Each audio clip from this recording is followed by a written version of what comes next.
Login accepted.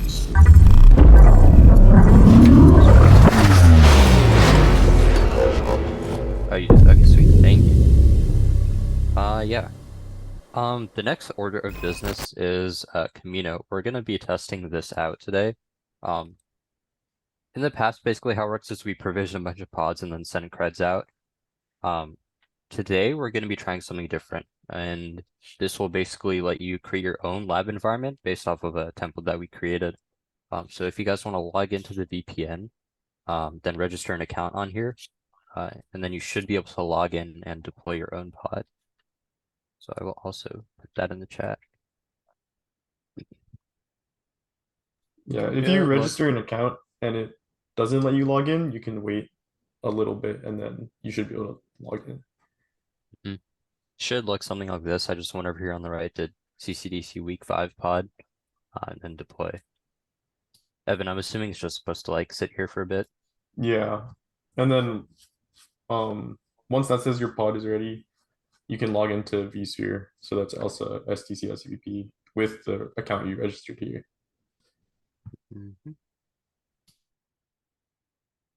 I'll give everyone kind of like a minute or two to get that done. Don't worry about waiting until the pod deploys. That'll probably happen in the background while I go over some slides, and then I think by the time the lab comes around, you guys should be good to go.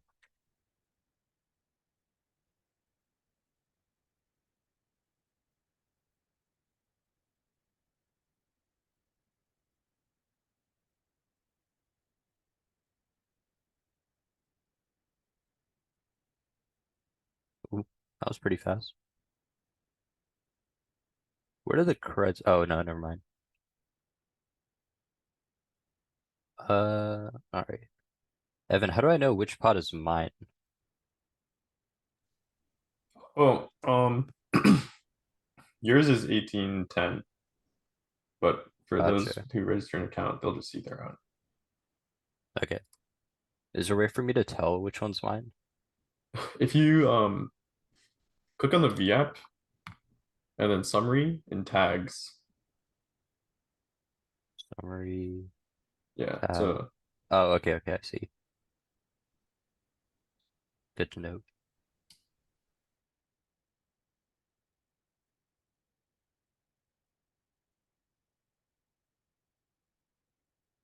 Oh, Derek, I didn't even realize you were still at the office right now.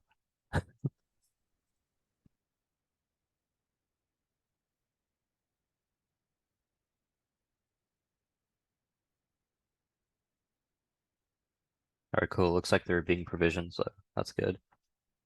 I think we can move on with the presentation. Links in chat if anyone needs it. It's like communo.sdc.cpp1. And I will put the instructions in there too. All right.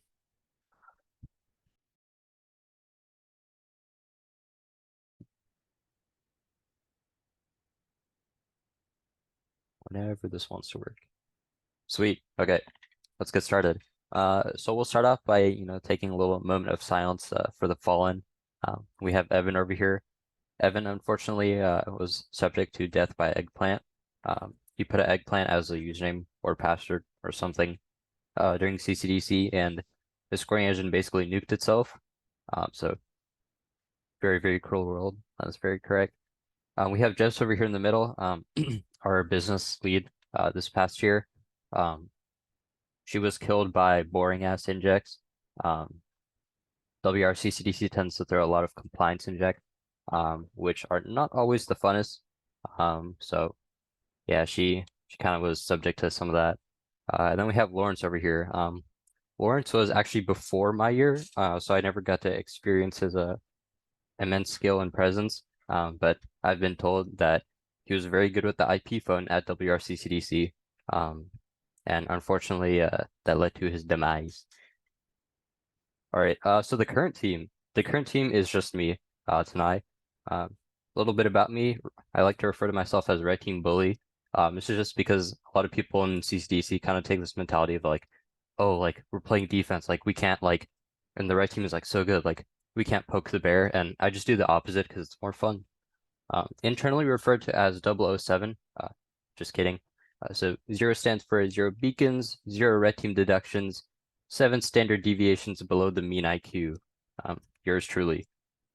Feel free to follow me on MySpace. I'm very active on there. Um, Although I think my account is somehow banned from uploading pictures, so that's a little unfortunate.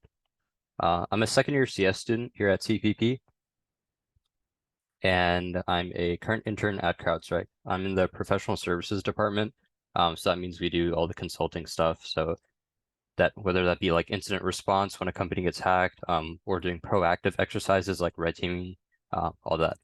And no, that's not my car. All right, quick little table of contents. First, we're going to be going over some navigation stuff. Honestly, this is probably going to be the longest part just because I want to try and get you guys exposed to everything there is in Windows. And then from there, you can like deep dive into whatever you need for the lab or homework or industry and etc. Next up, we're going to be talking about Active Directory domains. Domain environments pretty much make up the entirety of like the Windows suite usefulness outside of Active Directory, or I should say rather, if Active Directory didn't exist, companies probably wouldn't really use Windows. And then thirdly, we're going to be talking about some other services. So IIS, FTP, SMB, pretty much anything that's on the alphabet can probably be considered a service. I don't know, people just throw acronyms out these days. And then fourth, we're going to be cooking up in the lab, which is hopefully provisioning right now when you guys signed up. All right, so we're going to be starting off with navigation, like I talked about. So a couple of things to know about Windows. Obviously, there's the GUI, which is why people like Windows. And then there's also CLI. So the upsides to the GUI are that it's really easy to read. There's a search menu, which is really good when it works.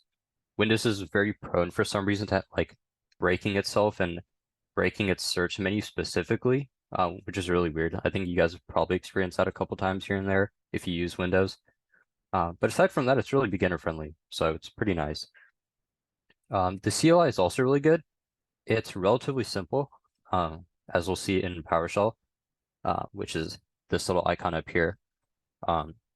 It's pretty quick. In the GUI, you kind of have to click through a lot of things, type in values, whatever, right?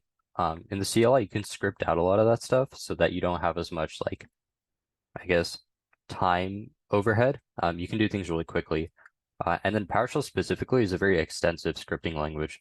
I'd say it's pretty much as close to being a programming language as you can get, with it not officially being one.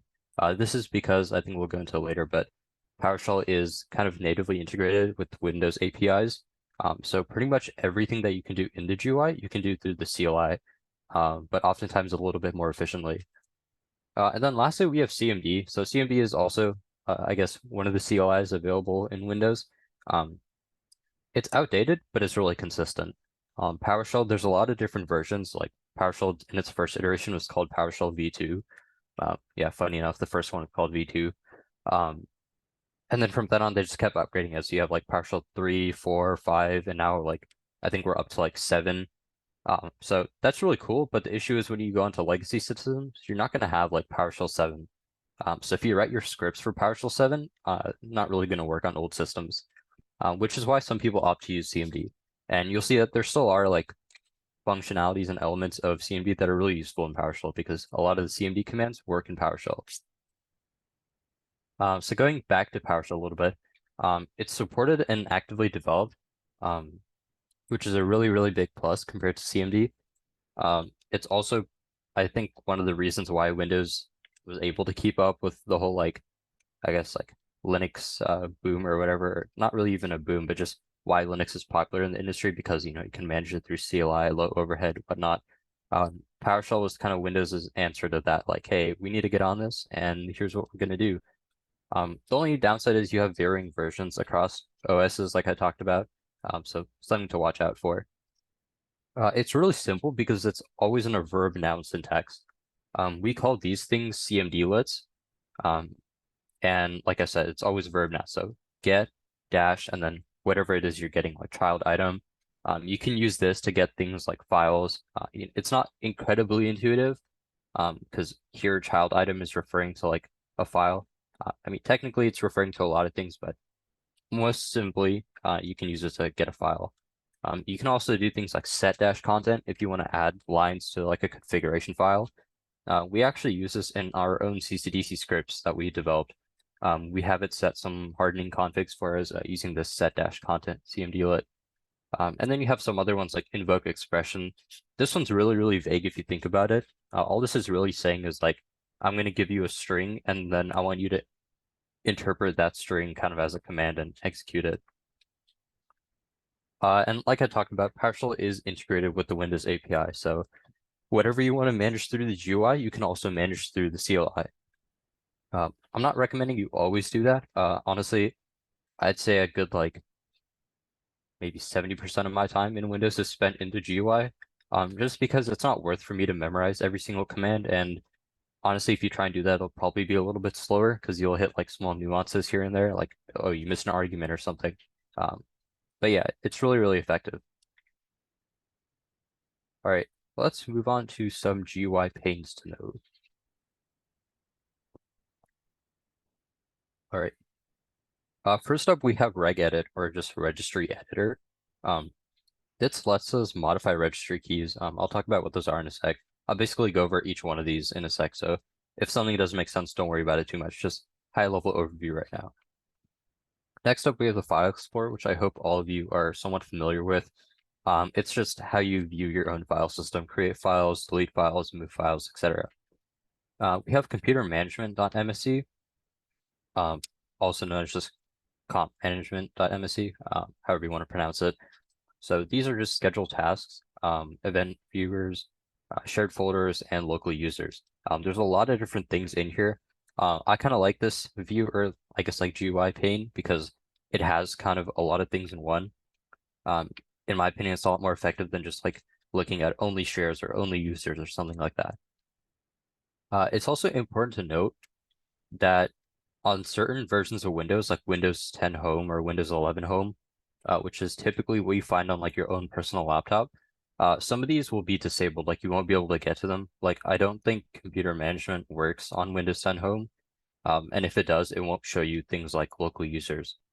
So this is assuming whatever Windows OS you're on is either like a server edition or it's a professional edition. That's kind of like the main thing to note there. Can I get like a, yeah, there we go. All right. Next up, we have services.msc, and this just houses different services within it.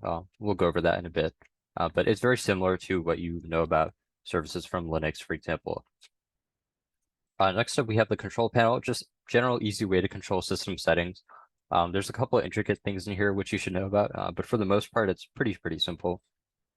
We have Task Manager, which shows us all the currently running processes, which is good to use during CCDC, specifically to find things like backdoors running in memory and other miscellaneous things. And then we have Server Manager, and this lets us control roles and features on our server. So I'll talk about this a bit later, but you have your standard like workstation OSs like Windows 10, Windows 11, and then you have server editions like Windows Server 2012, Windows Server 2016. And I think you guys have already been exposed to that a little bit with the networking homework, so that's good. All right, a couple more.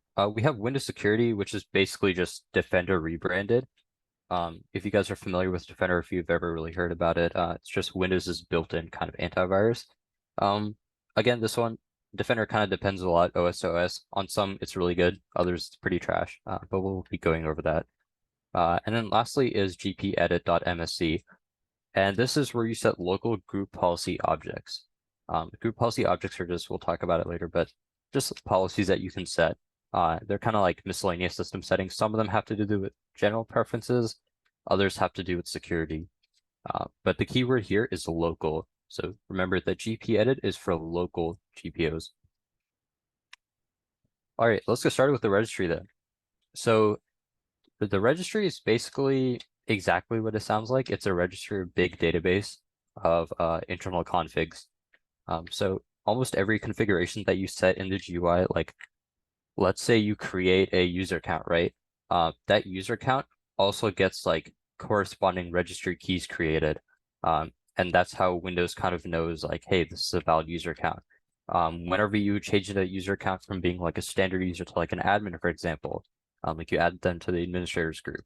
A registry gets changed, or sorry, I should say a registry value gets changed, um, and then that change is kind of like reflected or understood by Windows.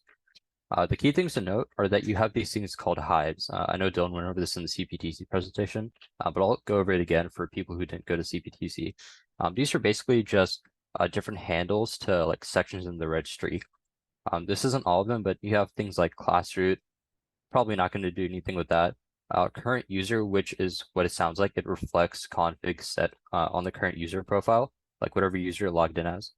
And then we have local machine, which is kind of like system-wide settings. This is current user and local machine is where you're going to spend probably most of your time if you're doing stuff in registry.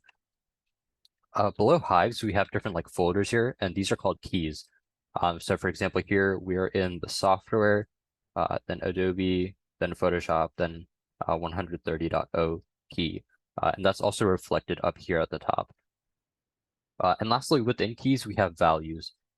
So you're always going to have like this kind of default value.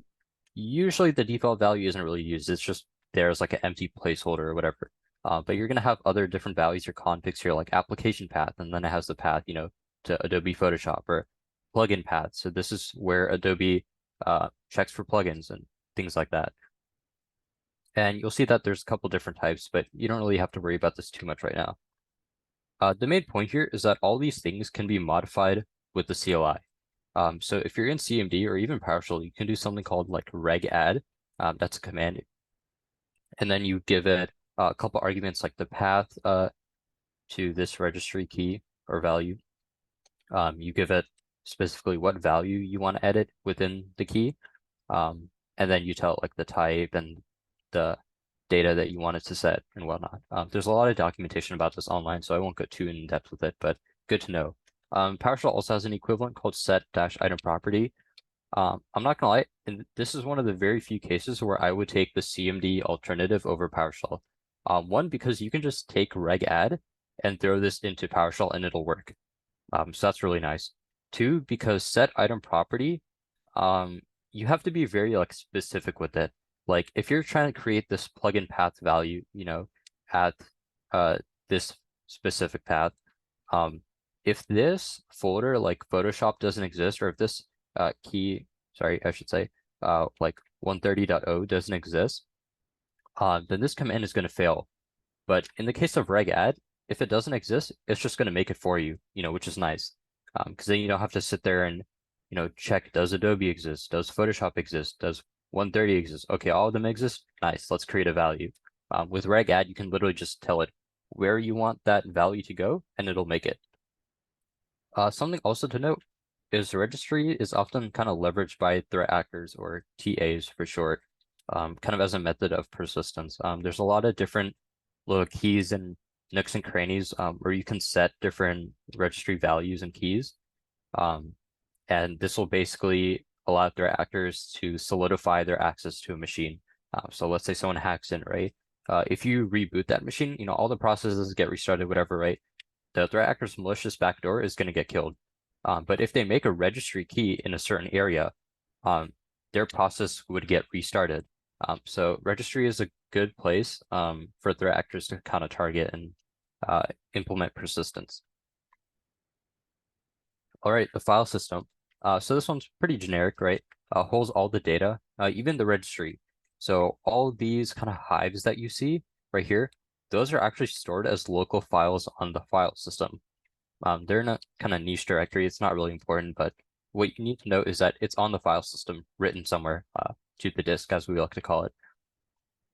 Some important paths for you guys to know. We have C Windows System 32. We got system binaries and libraries in here. C users, and this is where all user files are.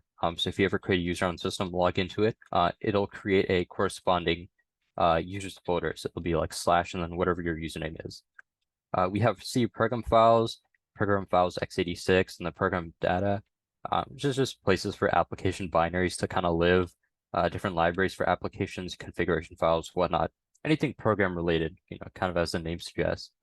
And then the main thing to know about the Windows file system is that it's highly configurable from a permission standpoint. This is one of the main reasons why corporate entities choose to use Windows over like Linux for everything, aside from the fact that it's a little bit easier to use.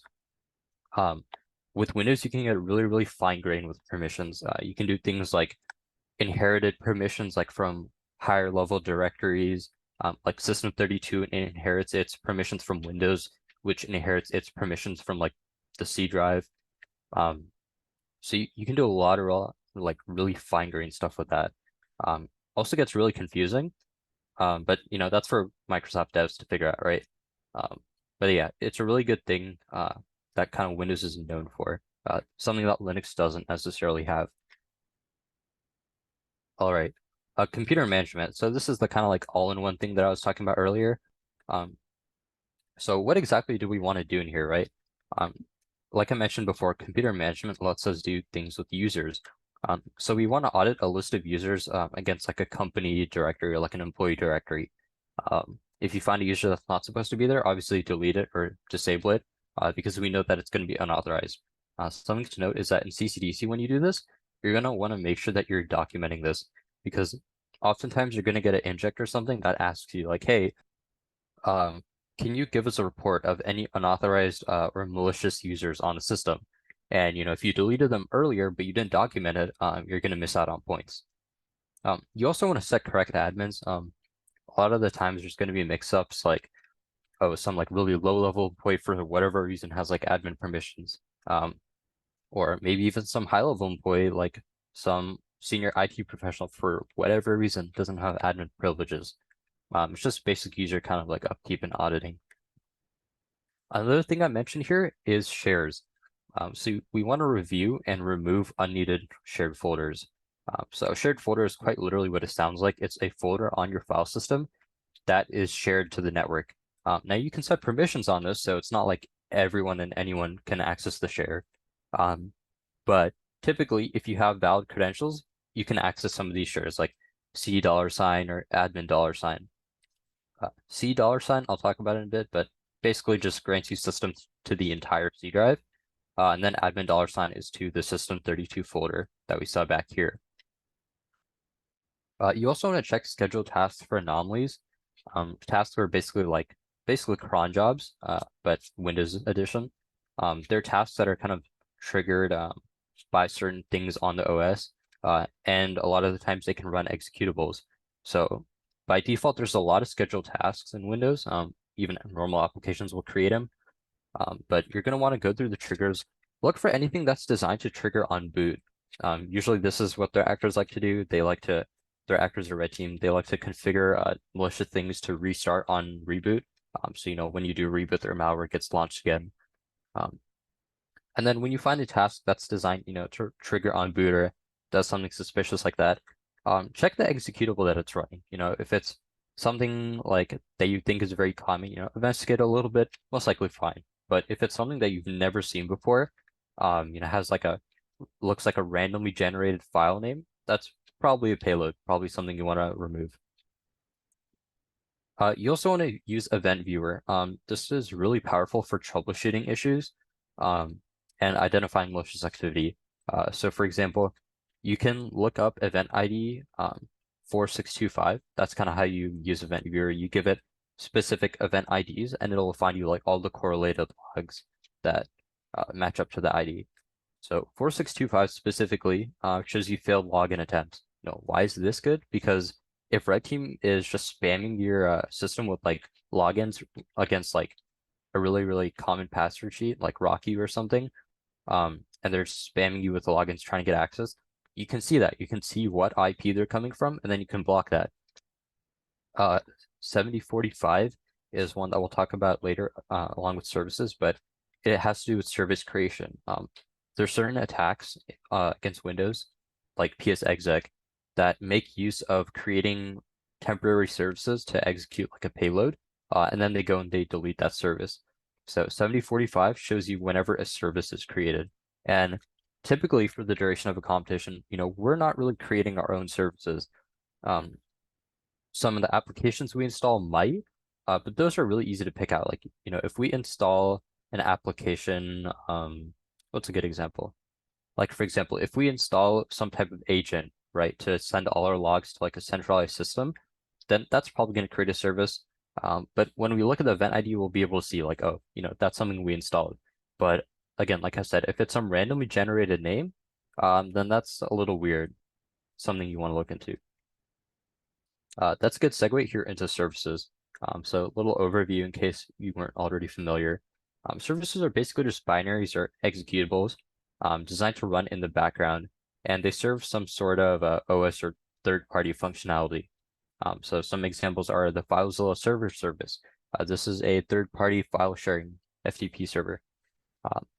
A common one is BitLocker. This is a native drive encryption service, something that's built into Windows. It's not enabled by default, but it's something that you can enable. But point is, this comes with every Windows installation, versus FileZilla, not really.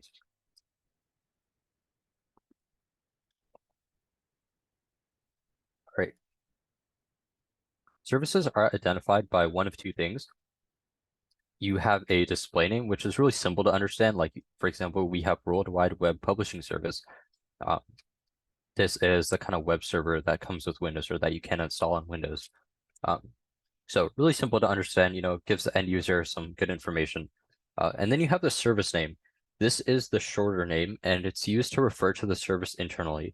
So services all have registry keys that correspond to them. And the registry key for this World Wide Web Publishing Service is going to be called W3SVC. And that's because the service name is kind of how Windows internally refers to everything. You can see it's kind of like a derivative of the longer name. You got W and then 3 because you have 3 of them, and then service is abbreviated to SVC. So you can pick up on little things like that, but sometimes they don't really look similar, and some of them look like complete garbage. In services, we want to stop commonly exploited services that we're not using. So if we're in a CCDC environment, right, and all we're doing really is like hosting a web server on our machine, we don't really need anything to do with print spooler. Even if you don't know what print spooler is, I mean, you can kind of think off the top of your head like printing.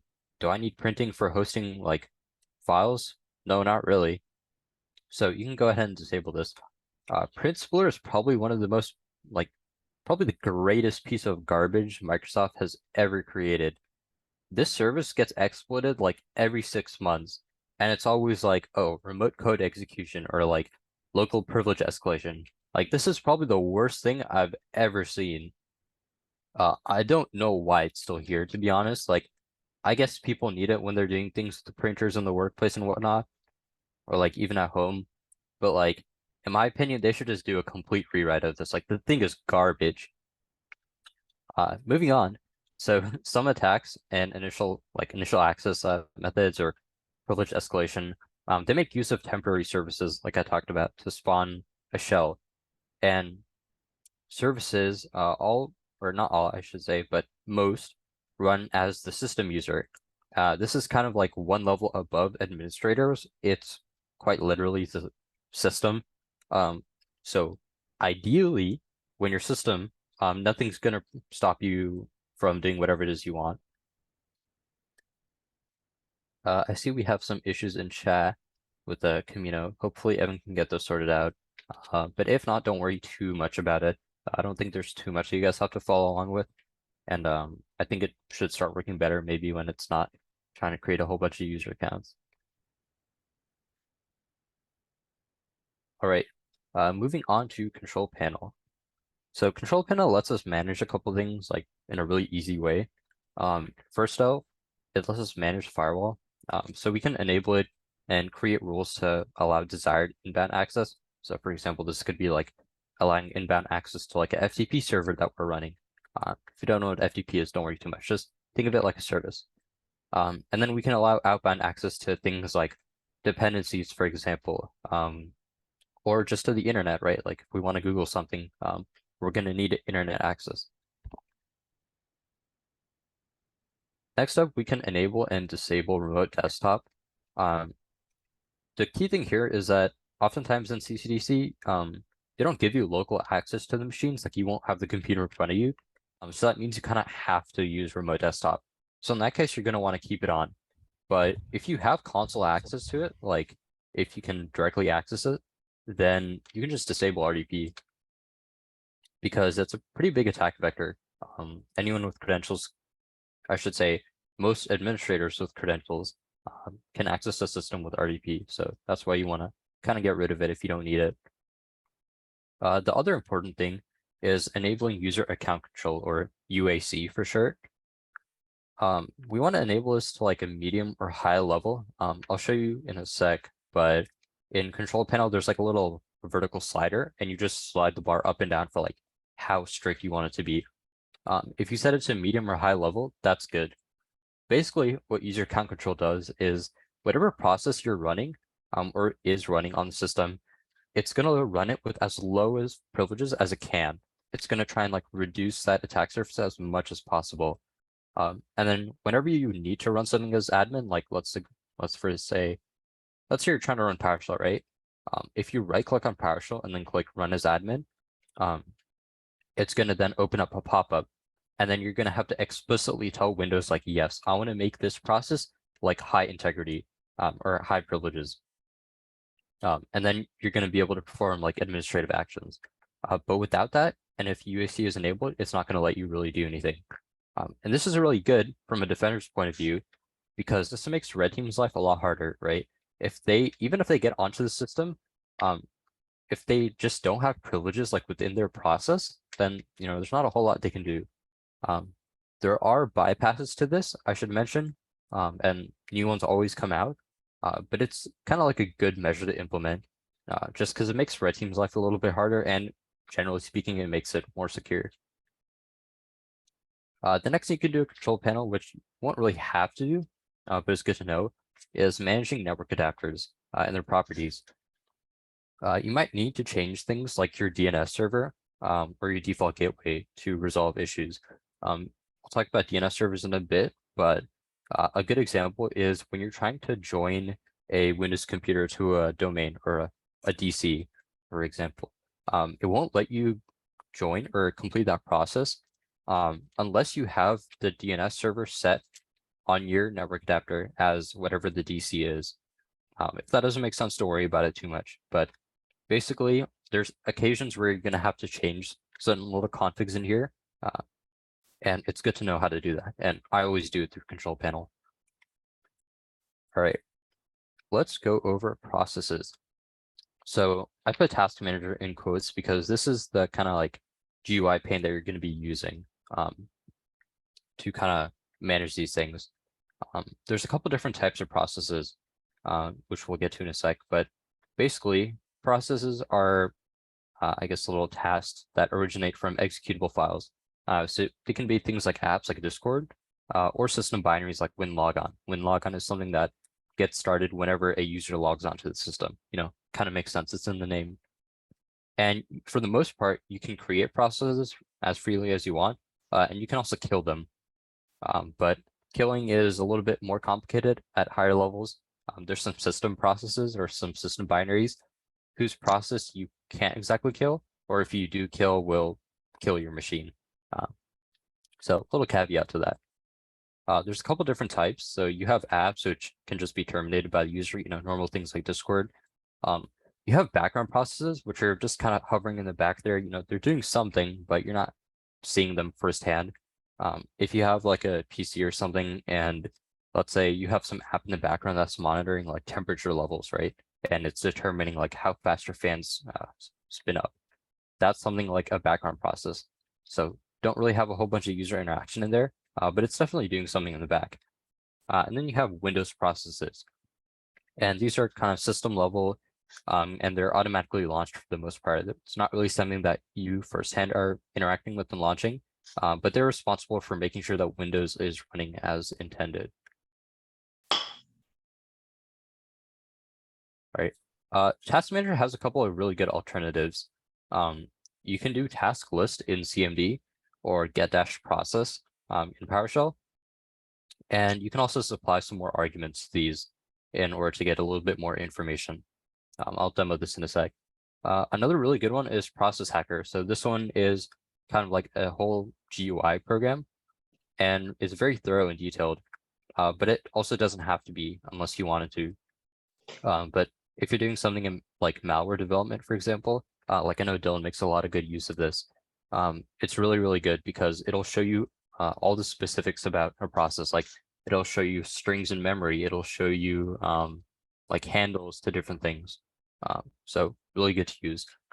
Process Explorer is also very similar. This one's actually technically made by Microsoft, but not installed on Windows systems by default. This one is, I want to say, a little bit more user-friendly. Still kind of intimidating, but I like this one just because it has colors in it. And then you can scan all processes with VirusTotal. So it'll take all the processes that are running. I believe it finds their binaries or correlated executables, and then it uploads them to VirusTotal. And it kind of gives you like a little column report, like, hey, these are potentially malicious things. So if you're trying to go for like quick wins in a CCDC environment, like let's just say you're trying to scan all your processes against VirusTotal and look, hey, are there any beacons or anything malicious on my system currently running? This is a really good way to do that. Let me demo Process Hacker real quick. I gotta share my whole screen. Hopefully this doesn't kill anything. Sweet. Okay, so if we get a Process Hacker real quick, we'll see that there's a lot of information here. What's really nice about this is it gives us a process like tree kind of, so you can see like we have Win Init, then we have services, then we have SVC host, right? And these are all one under each other. Like SVC host is a child process of services, which is a child process of Win Init. If we just go to, if we just go to Task Manager, doesn't really give us this level of detail. I mean, we could go to something like processes and then click the drop downs, but it's not telling us as much information. Let's try and find Zoom over here. Where is it? All the way at the bottom. You see here, it tells me like the file extension, specifically who's running it, a little description about the app, which is good. And then if I right click, I can get even more information. Like I can click properties and it tells me its command line arguments, like what arguments was launched with. It tells me when it was started. And then, you know, if you're into malware dev or more low level things, you can go through like memory, handles, whatever, right? So it's really, really good if you want more information. Question in the chat about does Process Explorer need a VirusTotal key? So it actually doesn't. I will go over that in a sec. So here's Process Hacker, right? Here's Task Manager. Now, if we go to Process Explorer, let me launch that up. Here we go. If we just agree to the ULI real quick. Oh, that's cool. It's in dark mode. I did not know that was a thing. We'll see. It looks very similar to Process Hacker. In the same sense that you get this like little process tree, right? Pretty cool. Oh, I should probably move the zoom bit. Yeah, let's put that there. All right, so we see a lot of the same information. What I like is this one's, I'm more familiar with the one on the right, the color coding. So this is why I kind of tend to deviate to it. To showcase the little VirusTotal thing I was talking about, if we go to options up here and then VirusTotal, and then just click checkvirusTotal.com, it's going to open up this site, whatever, right? We can close it. If we go back here and then agree, you'll see we have a new little column here called VirusTotal, and it's going to say hash submitted. My internet's a little slow, so hopefully it doesn't take too long. But you'll see that as it starts submitting things, it'll show you kind of the results. So for example, it submitted this process here from my system, this Corsair memory process. And VirusTotal came back and said, you know what? We scanned it against 75 different antiviruses and none of them flagged it. So this one's probably good.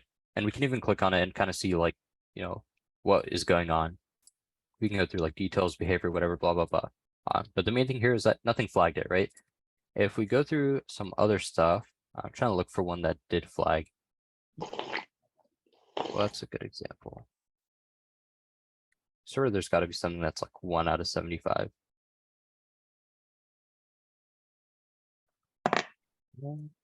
Let's see. Facebook. Not seeing any. Oh, here's a good one. That's actually hilarious. I don't know why that's 29 out of 75. That's funny. But yeah, you can click on it and it'll tell you like, hey, we think that this process is malicious, based on, these characteristics, like we think it's unwanted program or riskware or something like that. So that's why I like Process Explorer. You can download it from the System Internals website, and right up here, systeminternals.com, and it's really easy to use, just plug and play. Bryce is saying process hacker gets killed by most EDRs as attacker tradecraft. Yeah, that's very true. So because you're getting a lot of information that I think typical end users wouldn't need, a lot of EDRs are like some really advanced corporate products will just kill process hacker, for example. In CCDC, luckily you don't have to worry about that too much, but it's just something good to know. All right, back to the presentation. If it loads.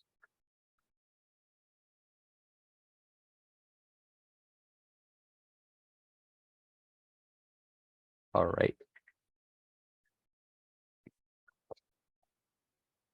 Sweet.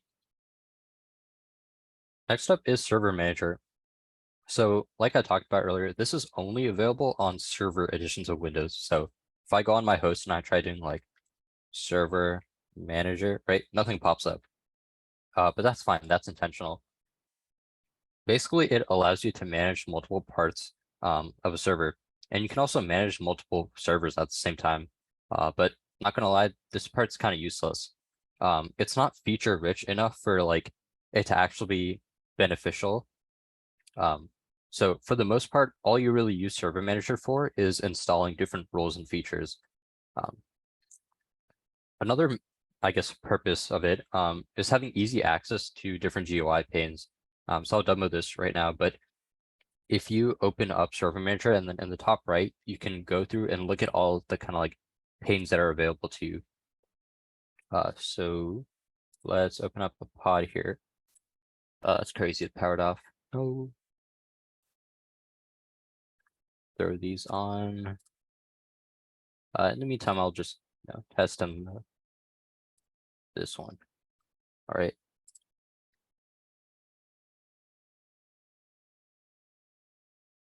All right. So if we open up Server Manager here, it does take a bit because it always tries to launch itself on boot.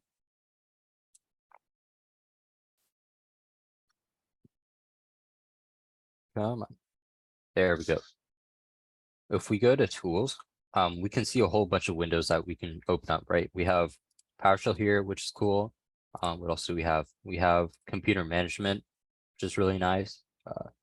If it ever wants to load. We have services here, another good one. Shows you all the services and whether it's running or not. If it's going to automatically start or if it's not starting at all. Computer management here. Here's the shares I was talking about. Here's local users, tasks, all that fun stuff, right? And the nice thing about Server Manager is you can kind of use it as like a hub almost. You can open everything from here if you go to tools. The other important bit, like is on the slides, is you can manage roles and features with it. These are basically optional add-ons that are part of the operating system, but Windows basically determined that, hey, not everyone is really going to make use of these features. So we're just gonna not install them, but if users want, they can install them. So let's go back to Server 2016. We can do add roles and features. Then click next, right, next, and then we can add pretty much whatever it is we want. So we can have like a DNS server, fax server, IIS, which we'll talk about, whole bunch of things. These are called roles. And then if we click one over, we can get to features, which is more or less the same thing, but I guess you have different options here. Something key to note is, wonder if it'll show here. Yeah. Microsoft Defender on server editions is considered kind of like a feature, which means that it's possible that an attacker could just uninstall it. This is because on Windows 10 and Windows 11, right, they're anticipating normal users are going to use those OSs. So they're like, you know what? I think Defender is good. But if you're on a server, right, and you're only running like 1 or 2 applications, you're trying to maximize efficiency, keep electricity costs down, whatnot, right? You're trying to like, you're really stretching to save every cent there. And in those cases, a lot of people don't really care about Microsoft Defender because they're like, you know what, this server's like firewalled off, not really a risk. So they can uninstall Microsoft Defender. It's installed by default, but it is possible for it to be uninstalled. And the way you would do that is to come up here to manage and then click remove rules and features.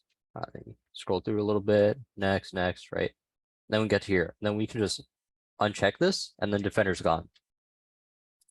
So just good thing to note.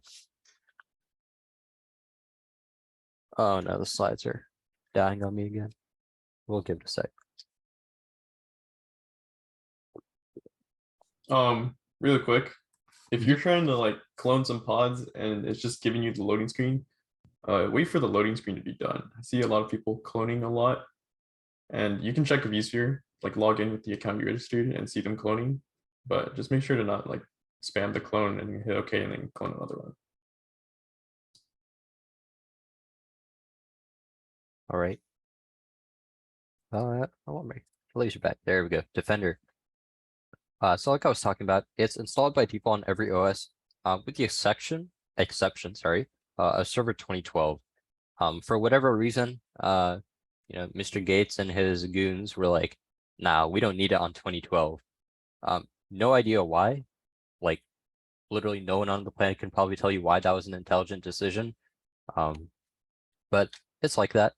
But like I was talking about it, you can uninstall it from server editions. Defender's effectiveness really depends on how up to date it is. So this is controlled by 2 things, whether or not the update or whether or not the computer has the latest updates and what OS the computer is. So here on the left, this left picture, this is the old Windows Defender. You can see there's not really a whole lot of options. You have some settings which probably tell you like, or which probably like let you define a couple things about Windows Defender.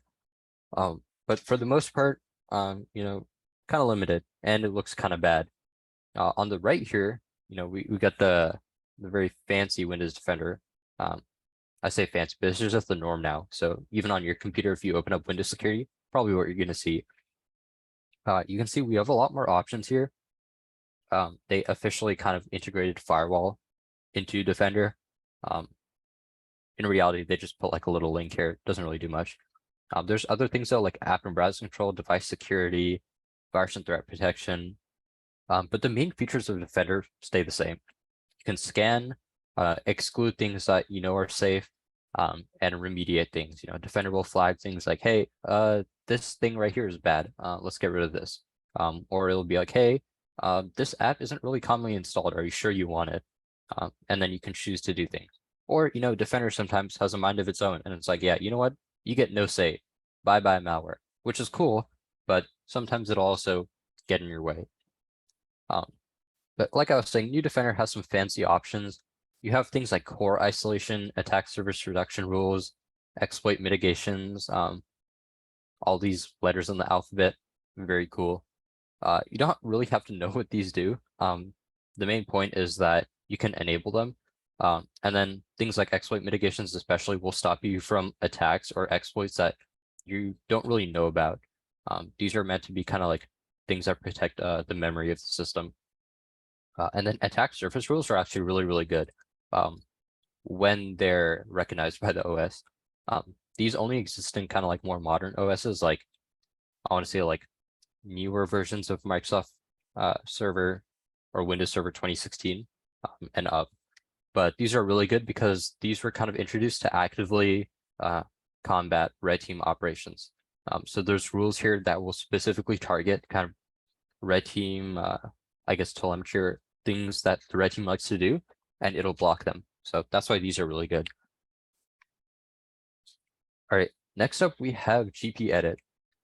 So GP Edit or Group Policy Editor basically just lets us control IT and security specific operating system policies. Basically, all that means is we're setting various security configurations on the system. There's a couple aspects to GP edit. We have secpol, which is just stands for security policies. And then if you go into Windows settings and then security settings, you can set a couple of things like account policies, local policies. So I can actually demo this now. So if I do Windows key and then R, it'll open up run. I can do like GP edit .msc, press enter, and we can kind of walk through some of this stuff. So we have Windows settings, right? And then let's go to security settings. Let's go to account policies, right? We have password policy. Seems important, you know, use a little bit of common sense, or like we'll talk about STIGs. Account lockout policies, making sure people just can't spam logins. Also good to enforce. Then we have things like local policies, auditing. Want to make sure that a good majority of this is enabled and auditing. Right now, nothing's being audited, which is kind of bad, but it's also my host computer, so it doesn't really matter. You have things like user rights assignments. You know, what users are allowed to log on through remote desktop services. Default is only administrators and RDP users. And then you have security options. This one's a little bit more just like point and click. Like, let's find a good one. Block Microsoft accounts, right? So if you're on some type of server, or if you're on kind of like a machine that's supposed to be air-gapped, you don't really need Microsoft accounts logging in, right? So you can go ahead and like double click this and set this to something like users can't add or log in with Microsoft accounts. Yeah. There's also just general group policies. So what I went over was in security settings here. If we just drop down to administrative templates here, all these are also just group policy objects. So there's a lot of configs here. Like if we go to Windows components, right? Let's find a good one. Windows update. And then there should be one called configure automatic updates. This is how you can tell Windows at kind of like a higher level, like, hey, I don't want any updates, so we can disable this. Or you know what, like let's enable this and let me fine tune specifically when we're going to do automatic updates. So it gives you that little bit more control that you wouldn't get through like the normal GUI, which is why GPOs are good. It lets you kind of get more fine grained with it. And like I said, basically everything in these folders under administrative templates is considered like a group policy object. Now you're probably asking like, okay, well, how do you know to like go to security settings and set audit policies or set Windows update policies? And the answer to that is STIGs. STIGs are kind of like a benchmark introduced, I think, by a government agency, or it's definitely promoted by the US government. They're basically a giant list of configs that have been established as like the baseline or like good rule of thumb, like, hey, for this setting, we want to set it to this. And then it tells you like why it's an issue or specifically why you want to set it to that. So if you're confused on like, hey, what should I really be setting here? These are some things to look into. It's worth noting that this won't necessarily or directly impact like your performance through CCDC. A lot of these things are like a little overkill and hit like edge cases. So like, yeah, you could like prevent against like auto run behavior, but this only really applies to things like when you're plugging in like a USB or something, right? And CCDC, that doesn't really happen. So although this is listed as like high severity, it really depends on your scenario. But as a good rule of thumb in a corporate environment, you definitely want to be enforcing this. But in the case of CCDC, you kind of have to pick and choose your battles here. Something like this might be good, right? Do not allow anonymous enumeration of SAM accounts. Basically, do not allow anonymous enumeration. That sounds good, right? I don't want Red Team being able to anonymously list my SAM accounts or user accounts. So kind of have to prioritize a little bit, but this is a good place to source settings from. And it's worth noting that this is only for server 2019, right? If you Google like Windows STIG server 2016, you're going to find some other ones too. Same thing for Windows 7, Windows 10, probably Windows 11 too now. But yeah, this is where a lot of people are sourcing their configurations from. All right. That pretty much concludes that bit. I think we'll probably take like a quick 5-minute break, and then we'll get into Active Directory, kind of let that knowledge soak in a little bit. So we will be back here at 2:07 p.m. PST. See you guys in a bit.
All right, it is 2:07 and some change. So I think we'll bring it back.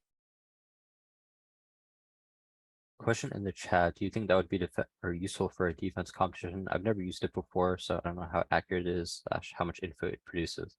That's a good question actually. And this is in the context of using some type of tool to scan your system for STIG, I guess, violations or misconfigurations. My answer to that would be it really depends on the competition. In CCDC, it's not really as beneficial because a lot of the things you're scored on, like service uptime and injects, don't really directly correlate to setting STIGs. And like I said, there's a lot of policies in Windows that, like, in theory are really good and should be configured in a corporate environment, but in CCDC just don't really help as much. So in the real world, definitely a good idea. In CCDC, probably not so much. What we do is we just target specific ones which we know are gonna, I guess, hinder red team abilities, and we set those. We don't really focus on setting all the STIGs, but we definitely derive a lot of our like configurations for those specific settings from STIGs. And yeah, like Evan said, time is a big thing. All right. This second segment is going to be about Active Directory.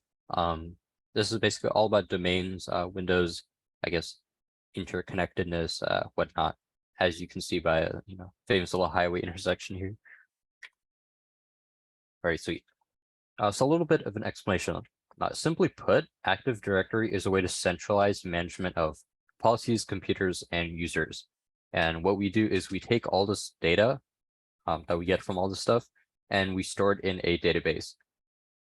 So if you kind of think about how your CPP login works everywhere, like you go to the library, right? Or if you don't go to CPP, whatever school you're at, right? Most likely you can go to like the library, log into the computer with like one set of credentials. And then if you hop over like the computer next to you, you can also log in again with the same set of credentials, right? How exactly does that work? It's not like your account exists on every single computer. What's actually happening is your computer that you're logging into is domain joined. And because it's part of the domain, you're logging into a domain user, and your I guess the computer that you're sitting in front of is going to the domain controller, and being like, hey, this guy, is this a valid user? The domain controller is like, yep, let him through. And then the computer lets you log in. So that's what's happening there. And you can also sync up a lot of different things, like library computers, right? Use the same set of credentials. Canvas uses the same set of credentials. Rockland Direct, same credentials. Everything is kind of synced with one set of credentials. And that's possible because of the whole like Active Directory environment. We call Active Directory kind of like an identity provider, because it's a way to centralize like a bunch of user accounts. There's a lot of different identity providers out there. So it's not always going to be Active Directory, but Active Directory is a really, really popular one. So the hierarchy kind of looks like this. I think this picture is a really good example, and it's the zoom thing. So at the very, very top, we have a forest. The forest is kind of what it sounds like. It's just a big like area. So let's pretend that this forest is called like nebula.lan. Within a forest, we can have one domain, or we can have like, I guess like 20 domains, right? It doesn't really matter. In its most simple state, and what you're usually going to be working with, especially what you're working with in the lab, the domain is just nebula.lan. So you have a forest called nebula.lan, and you have a domain called nebula.lan. This is because, we're only doing a single domain setup. You can also have the domain name be a little different. Like you could do nebula-na for like North America.lan. Some companies do this. And then it's also important to note that you can have child domains. So kind of in this picture here, right? We have a domain up here, so we can consider this one up here like nebula-na.lan. And then we can consider this one on the left here like us.nebula-na.lan. And this one on the right can be like CA for Canada or whatever, right?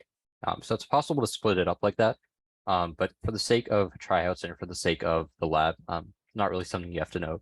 But what is important to know is that you have a forest. You can't have multiple forests, but for the most part, you're gonna have one forest, and then you're gonna have a domain in it or a couple domains.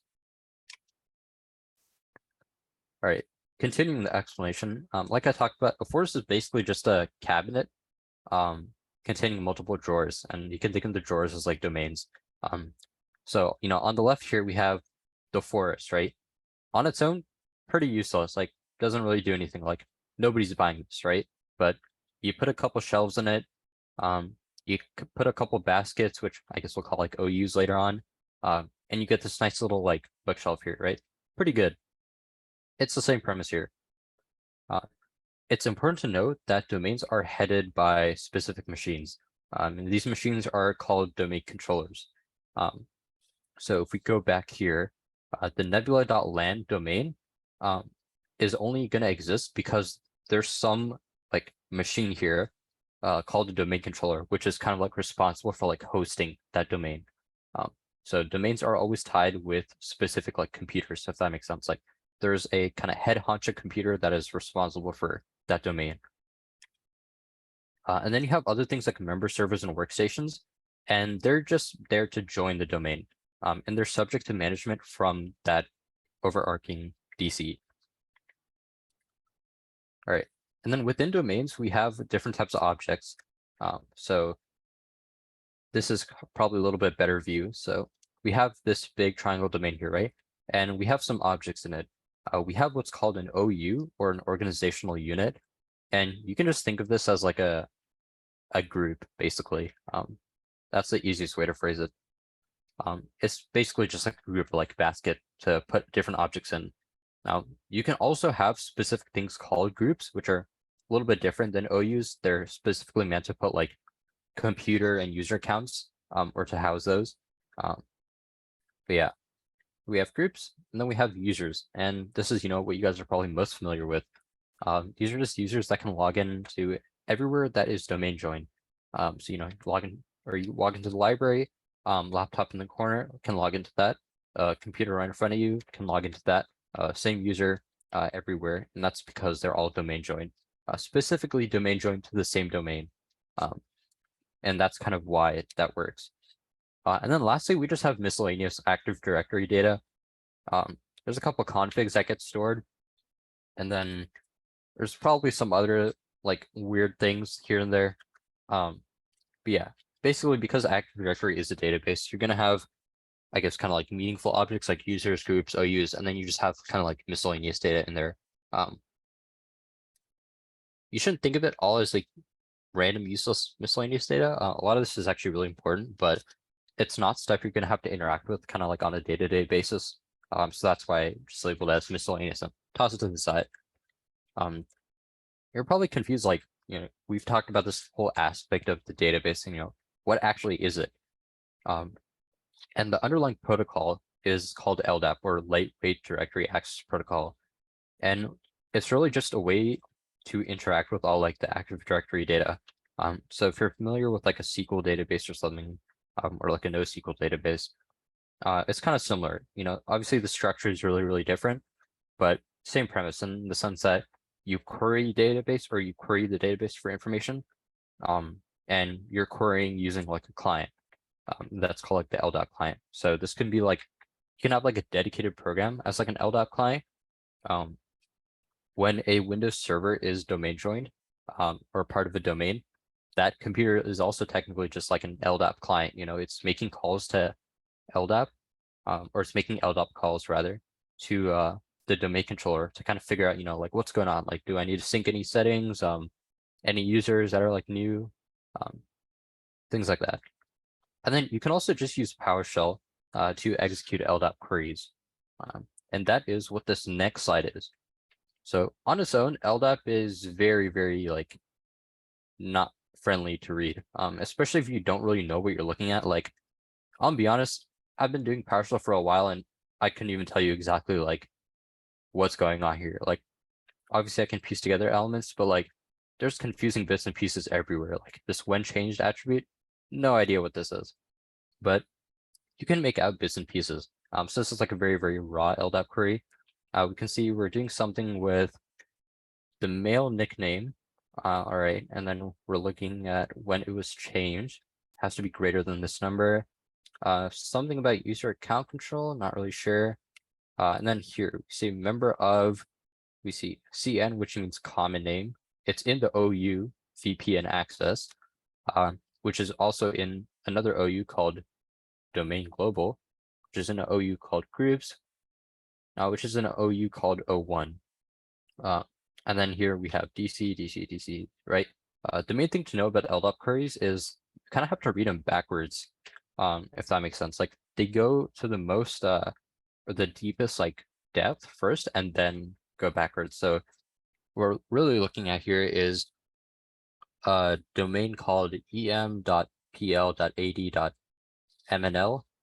and then we're looking at an OU on that domain called groups, and an OU within groups called domain global. And within domain global, we have VPN access, right? And you guys kind of get the point, but you're basically reading it backwards, if that makes sense. Point here, like, what is this, right? Nobody knows. So you can make this a little bit better. Not much, but a little bit. Without doing all this weird object variable stuff, right? We can use the cmdlet get-ad user. This will find all properties and like aspects of an Active Directory user. And one of the arguments we can give it is specifically LDAP filter. So if we take our nice, beautifully crafted component here and just stick it into -LDAP filter, it'll also return the same data, but without all this random jargon here.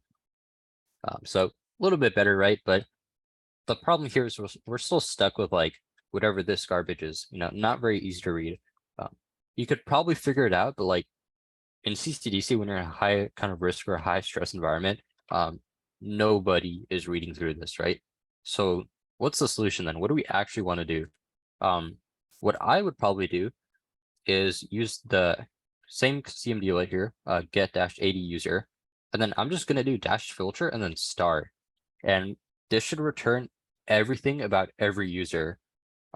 Some things might be omitted just from like being written to the console, if that makes sense. Like they're still gathered, but maybe it's not displaying them. But the point is it's getting everything here, which is nice, right?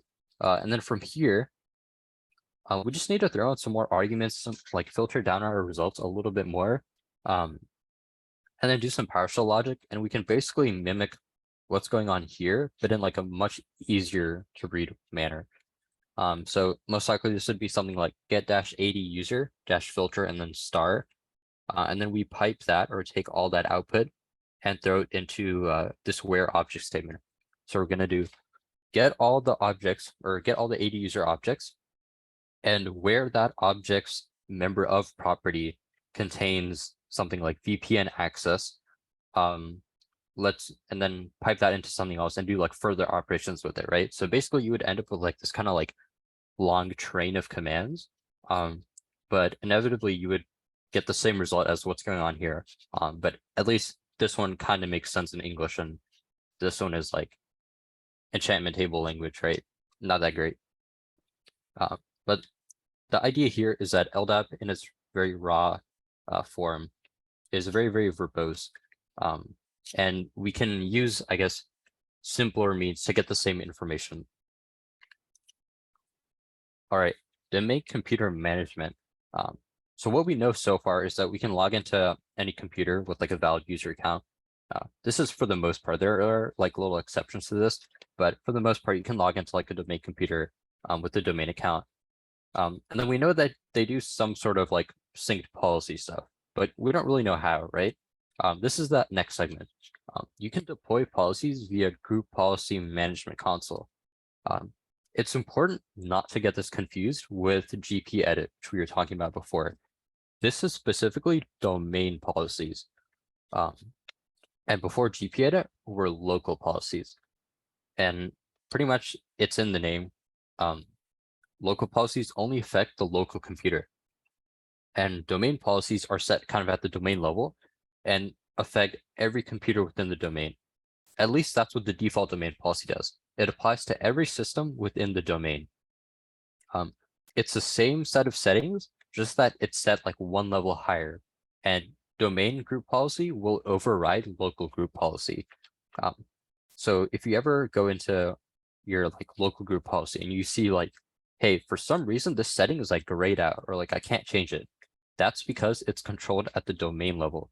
So you have to go into gpmc.msc or Group Policy Management Console, and then play around with some things. There's also another policy, or another, I guess, folder in gpmc, aside from default domain policy. It's called default domain controller policy. And all this is same thing as default domain policy, but it only applies to DCs. So if you want specific settings, like for example, Kerberos settings, which we'll talk about in a bit, that are only really relevant, I guess, in some cases on the DC, then you can just go ahead and set it in the domain controller policy, right? You don't need to apply to all machines.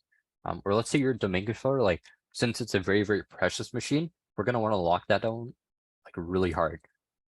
We might set very strict settings in the default domain controller policy, but then every other system can be a bit more lax. It's worth noting that a domain controller at the end of the day is still a system in the domain. So a domain controller is in the end is going to end up with both of these applied to it.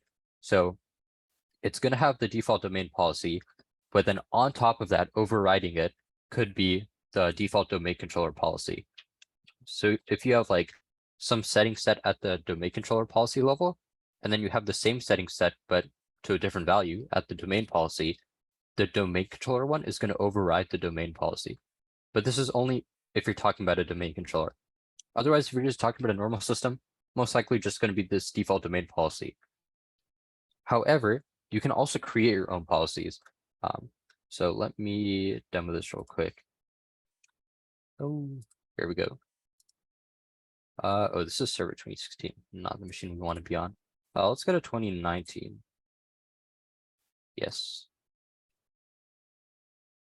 And what's the password? Cool. If we go to gpmc.msc, please open. This is what I mean by the search bar just like deciding to break. Like, so gpmc.msc. Cool, sweet. Okay, so if we expand this, right, we got our forest, we got our domain, our nebula.land domain. Cool, makes sense, lines up with what we know. Let's expand group policy objects. All right, so we've got default domain controller policy. We can ignore that. And then we have default domain policy. We can also just click OK. So we have these two policies here, right? And you don't really have to worry about all of these things. The main thing here is settings. This is a kind of like way to, we'll just do that. Add, close, please show me. All right, sweet. This is kind of like a really crappy way to see all the settings that are configured within this GPO. So let's look at like password policy, for example, right? Okay, cool. So we're saying 24 passwords remembered for a maximum age of 42 days, blah, blah, blah, right? Interesting. You can also come up here and just like make another one.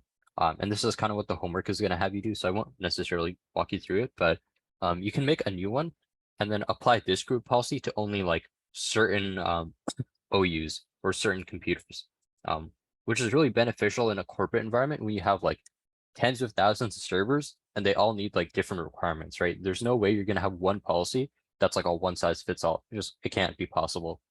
So you can also create your own, but by default, these are the two that you're going to have. And then let's see if I can demo some of this. So if we default domain policy, right, is telling us that, oops, we have 24 passwords remember 42 days, 1 day, 7 characters, enable, disable, right? We go to 2016, which is a domain joined member server. So 2019 is the domain controller here. That's why we can open group policy management. 2016 is just a member server. So if we log in and we go to GP edit, let's see, Windows settings, security settings, and then account policies, password policy. Cool. We'll see that there's a bunch of things set here, and it's actually the exact same as what our GPO is defining. You know, that makes sense. That's telling us that the GPO is working. Specifically, if we want to go and edit these, like I talked about, they're grayed out.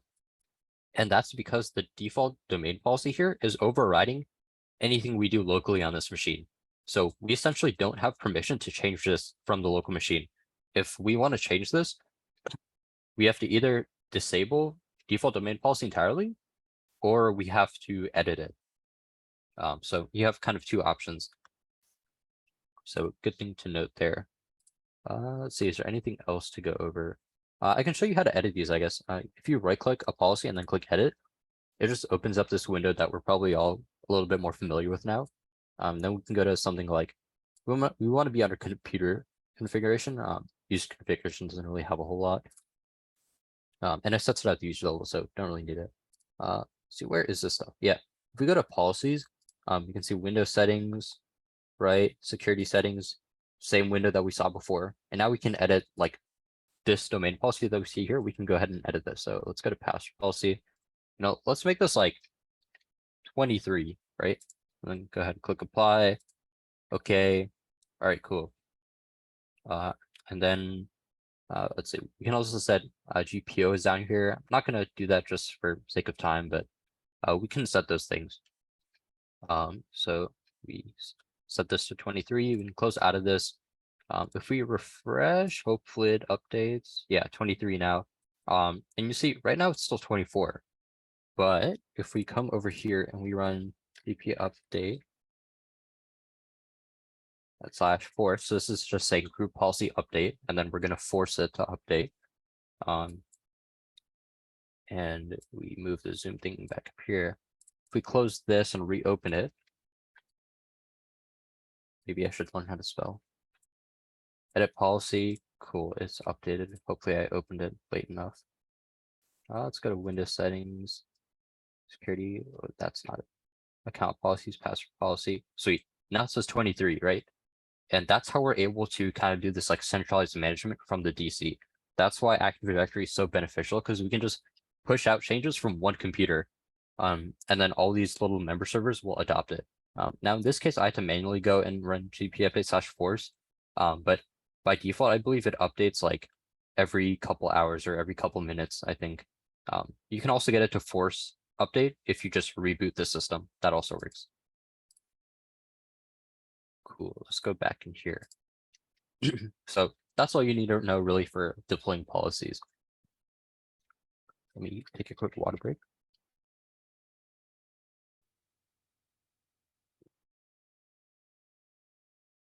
All right, WinRM, or specifically PS remoting, is also really beneficial for overall domain computer management. WinRM lets you remotely manage, it actually stands for that, Windows Remote Management, lets you remotely manage a computer. And it's enabled by default, I believe, when you join a domain. So when this 2016 virtual machine right here joined the domain that is hosted on this 2019 machine, automatically WinRM was enabled on this 2016 and 2019 machine.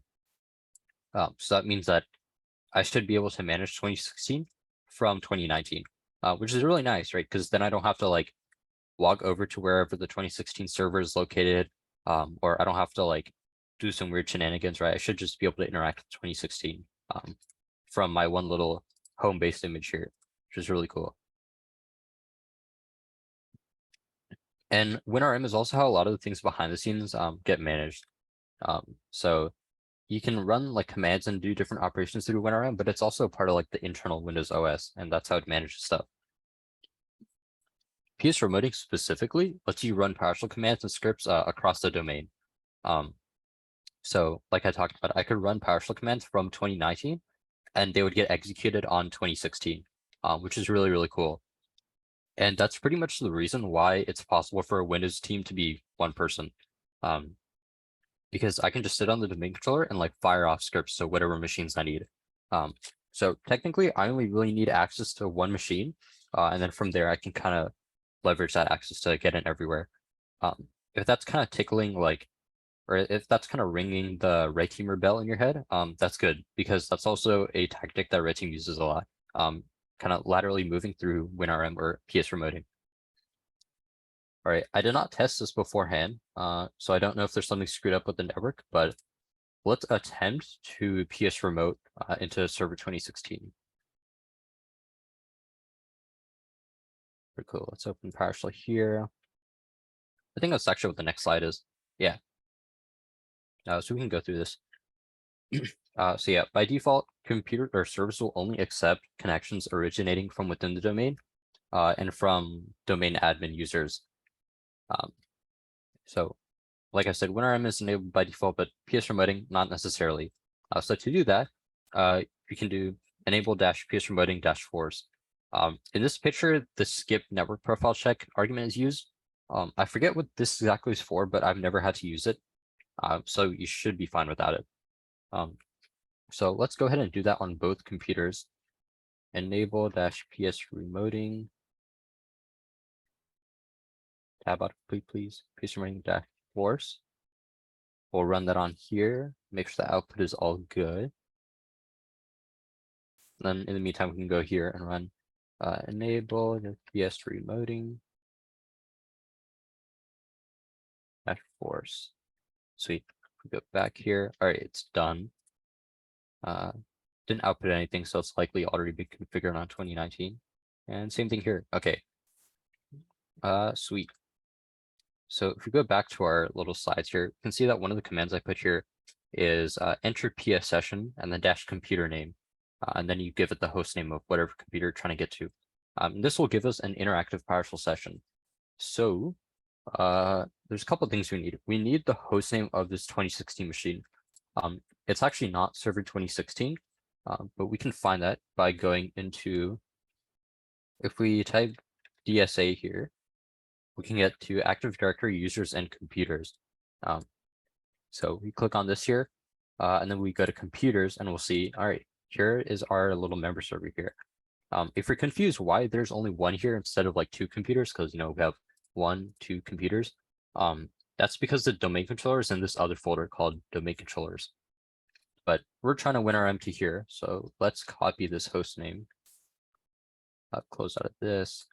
Let's try enter PS session -computer name and then paste. Let's see, do we need any other arguments? No, that should be it. Click enter. Fingers crossed, maybe. Yeah, we get an interactive session. Very cool. So from here we can operate, or we can run commands on this machine here. And you can also see that because the terminal prompt changed here a little bit. So I think I can do message start hi. Okay, maybe we need a space. Yeah. And then here we can see, yep, we popped up this little message box that says hi. So that just kind of proves to you that we're running computers, or we're running commands on 2016 from 2019. So very, very beneficial. I'm very glad that worked. Another important thing, okay, maybe we'll just not use present mode. Another important thing you can do is just run whole like script blocks. So you don't have to necessarily join like an interactive session.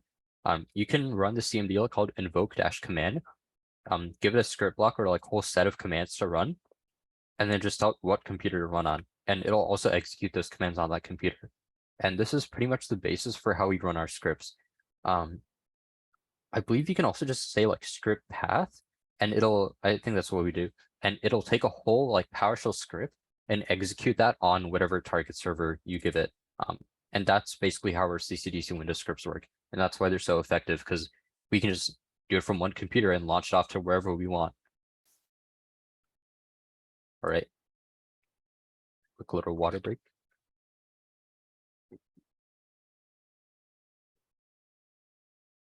All right, domain names. So in the previous slide, we used the host name of the machine to connect to it. If you'll notice, let's see, if I do IP config, see, this one is 192.168.1.22. So if I exit out of this, if I go here and I substitute this out for like an IP, like 192.168.1.22, you'll see it doesn't work. It says something about IP address under the following conditions, right? That's basically because the entirety of Active Directory is designed around the idea of only using domain names to reference computers. And this, I'll tell you why in a sec, but it makes it easier basically to manage everything and to make sure things stay operational. the way this works basically, if you don't know what DNS is you basically attach like words to IPs. Why do you do this? Makes it user friendly, right? Instead of like memorizing a number, I could like rename that other system to like web server 01 or something, right? And I could just say like, oh, enter PS session dash computer name web server 01.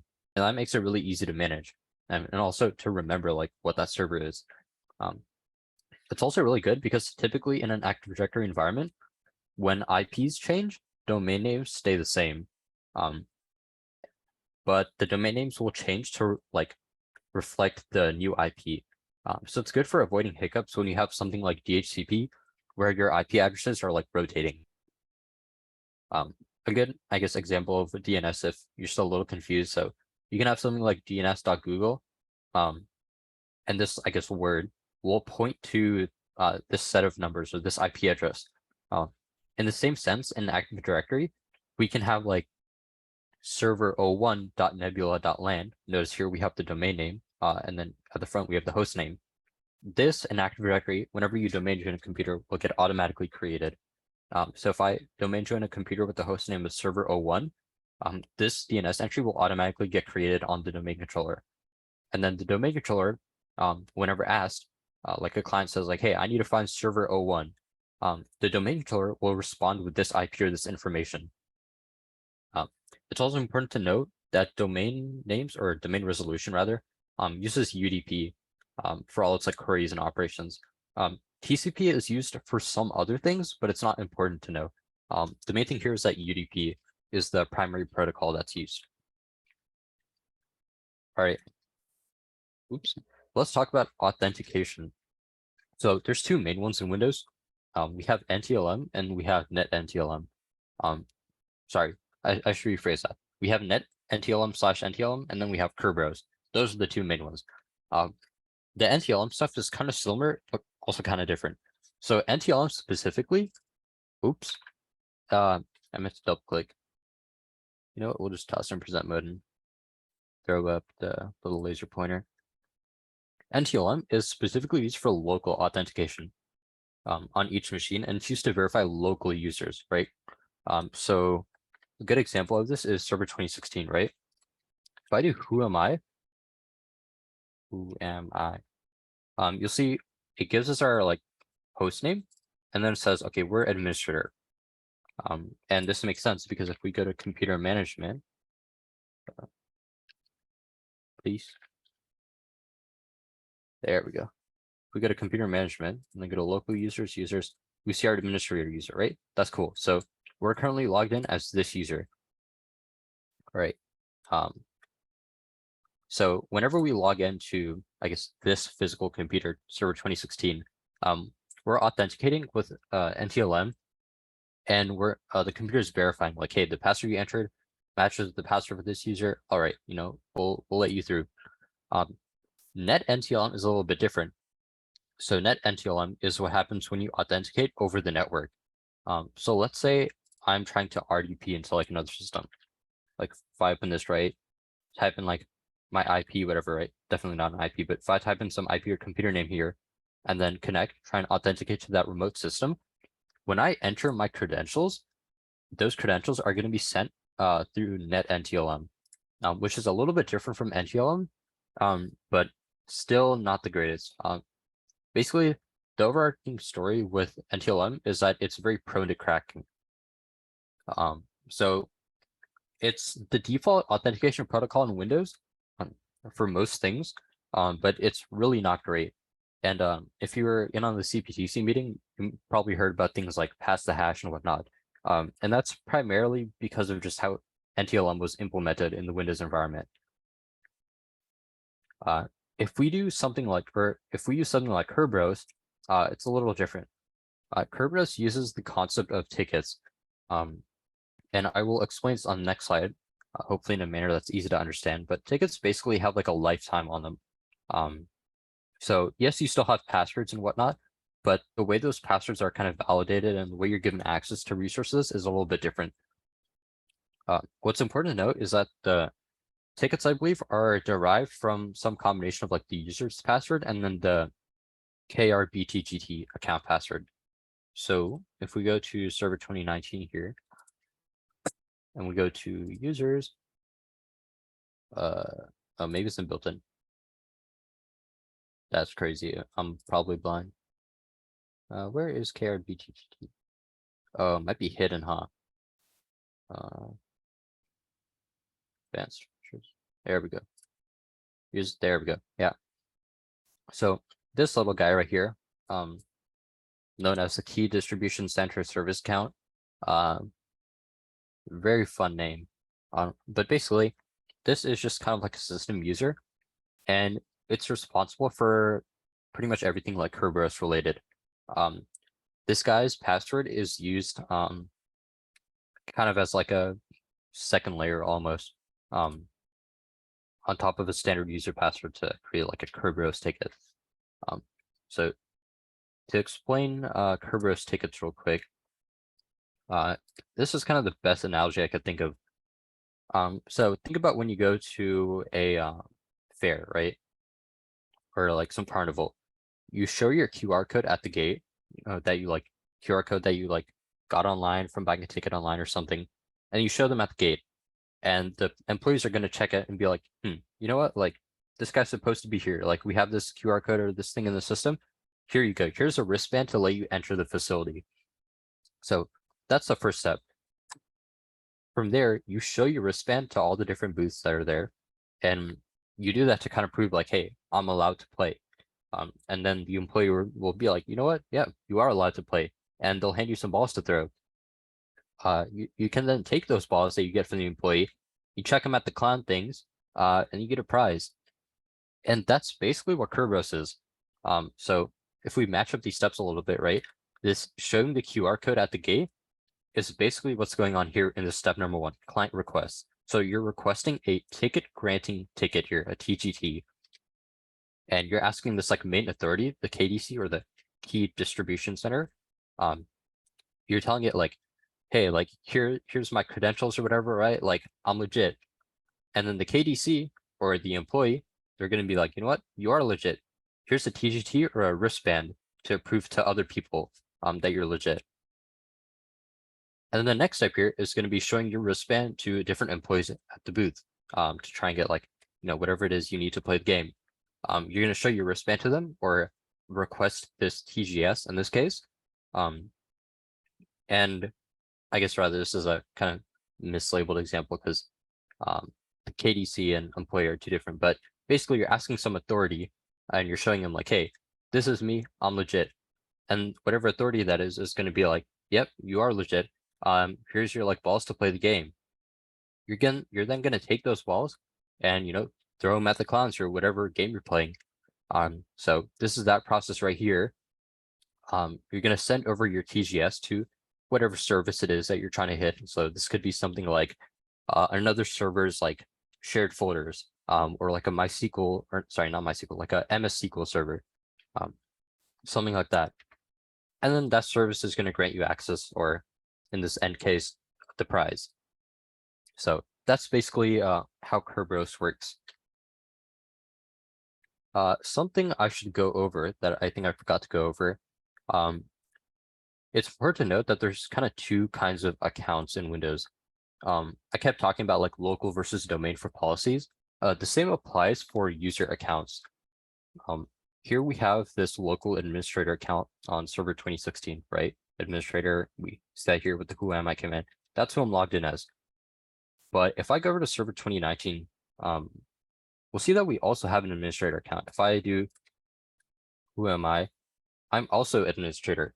But the difference here is I'm Nebula/administrator. So because Nebula is my domain name, what this is telling me is that, hey, you're administrator, but you're a domain administrator. Like you're authenticated against a domain.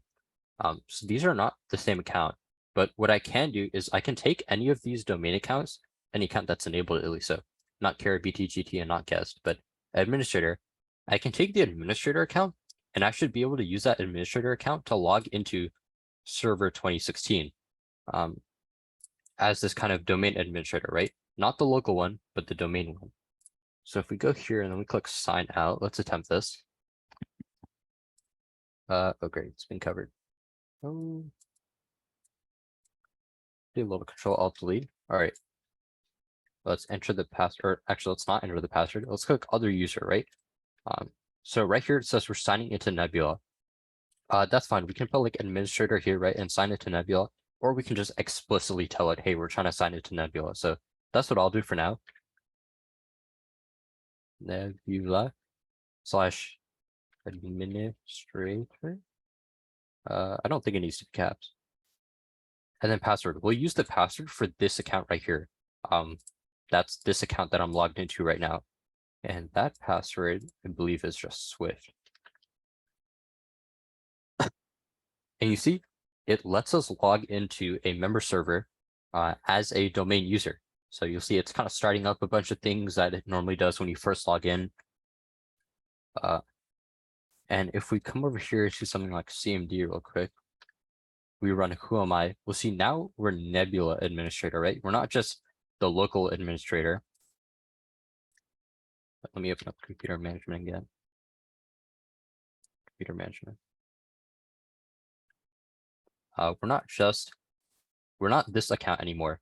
We're someone entirely different. We're a Nebula / administrator, and that's because we logged in using a domain account. So there's two sets of credentials there.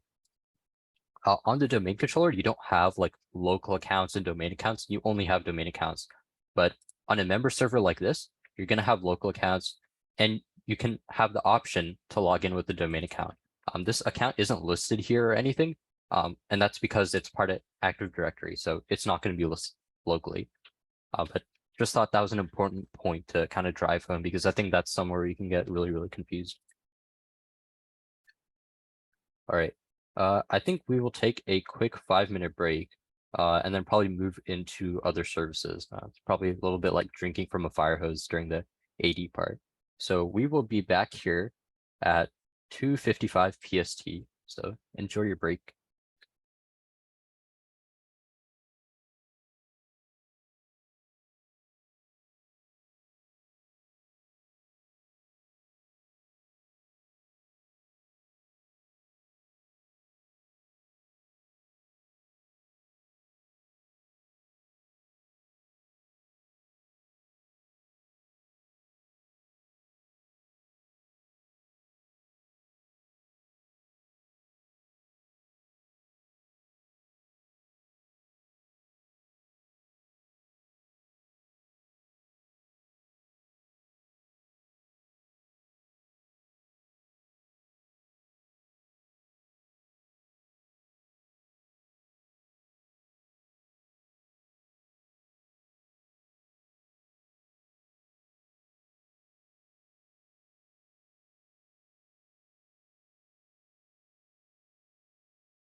All right.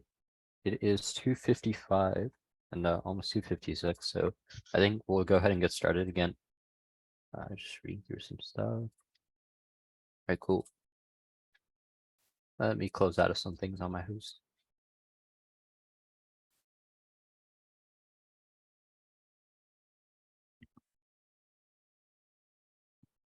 All right. For this next segment, we're going to be going over other services. So basically anything that's not DNS or AD specific. Yeah. So the first one up is FTP. You've probably gotten exposure to this either through Linux or CBTC or something along the sorts, but if you haven't, it's basically a file transfer protocol. Name kind of tells you all you need to know. It is a protocol specifically for transferring files from a server to a client. This works on port 21 TCP, and this is for receiving inbound connections. And then it makes a connection out from port 20 on TCP for the data to actually travel through.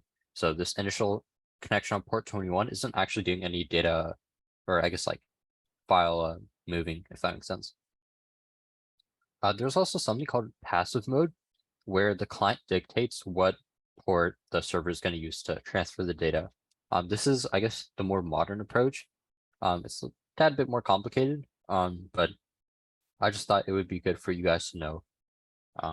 We don't typically see this in CCDC, I want to say. Usually it's just the standard mode here, which is called active. But it is good to know that passive mode does exist, and that it operates slightly differently. Meaning if your client is trying to download files in a very specific way, and you set or you change the mode on them, they're probably going to get confused, or whatever it is, like the scoring engine checking may stop working. This is a protocol that's implemented by Windows IIS. This is a kind of like role or feature that I was talking about earlier. And it's also implemented by FileZilla server. This is a free FTP server. There's a couple others that you can use, like Core FTP, but they're fairly limited. And when you actually want proper functionality out of them, they hit you with the paywall. So a little unfortunate, but IIS and FTP or FileZilla pretty much serve all your needs for FTP. FTP clients also natively exist on pretty much every OS. On your Kali Linux VM that you guys probably had like last week or last week for networking, had FTP natively. Most Unix operating systems have FTP natively. Windows even has FTP, like the client natively. And the way you do this is you just type FTP in the CLI. So if I open a PowerShell or somewhere, let's open terminal. I do like FTP. You see it opens up this little prompt or whatever. To actually FTP into a server, you just do FTP and then give it whatever IP address, right? And then it'll allow you in, or you give it some creds, and then it should start working. But key point is you can troubleshoot or connect from anywhere, really. For IIS specifically, the way you do this is when you're installing IIS, you check this little box here called FTP server, because by default, IIS is only for like creating websites. FTP is kind of like an added-on functionality, so not there natively. Next one. All right. Server message block. I'm not gonna lie, I have no idea why this is called block. It doesn't really make sense. But hey, apparently it is. It's basically just FTP but different. Same premise or similar premise. You're just using it to move files. And you can use it to connect to like a file system of another computer. And that's kind of what I was talking about before with the fact that the entire C drive is shared to administrators. So if I wanted to access the C drive of like server 2016, then all I needed was an account that has admin privileges over server 2016. And then I can remotely list and use the C drive. So that means I can write files to it. I can read files off of it. Another important thing is SMB. Also, when you connect to it, exposes some APIs that you can use for some fun. It exposes the service control API, and that enables exploits like psexec. That is an exploit that basically leverages credentials, or even like something like a password hash. If you're from CBTC, it takes credentials, it authenticates to the machine, as you can see in this image down below. it authenticates to the machine, and then it uploads a file through SMB. So this randomly named file that I was talking about, this random file is uploaded to, for example, like server 2016. And then on server 2016, we're going to create a service. Here it only says server started successfully, but what happens is it does some API magic and it creates a Windows service on 2016. And that service is designed to run this executable. As soon as the executable is run, we're going to delete the service. The executable stays running with very, very high privileges. It runs a system. And then that binary or this little backdoor here that we ran is going to call back to us. And that's how we eventually get this shell here. It's not a, I guess this falls under the domain of, it's not a bug, it's a feature. That's kind of the approach Microsoft likes to take with a lot of things. But this feature allows attackers to remotely gain shell access just from being able to upload files using SMB. So very important to know about. And it's honestly probably the most popular method of getting access to a Windows machine. It's pretty reliable in scenarios where you don't have like a antivirus or EDR. And yeah, it just gets you pretty much whatever it is you need. Grants you system privileges, so shouldn't really have issues about, oh, I can't access this, or I can't do some operation because your system, you can just change it. The next service is Internet Information Services. I have a gripe with this in the sense that it's named really, really bad. Like, can anyone tell me what information services for the internet means? Like, I don't know, they just abstracted it like 2 levels out for no reason. But basically, it's just a HTTP web server built into Windows. This is, like I talked about, a role that you have to add. So it's part of Windows, but doesn't come installed by default, if that makes sense. It supports .NET, which equates to ASPX files out of the box.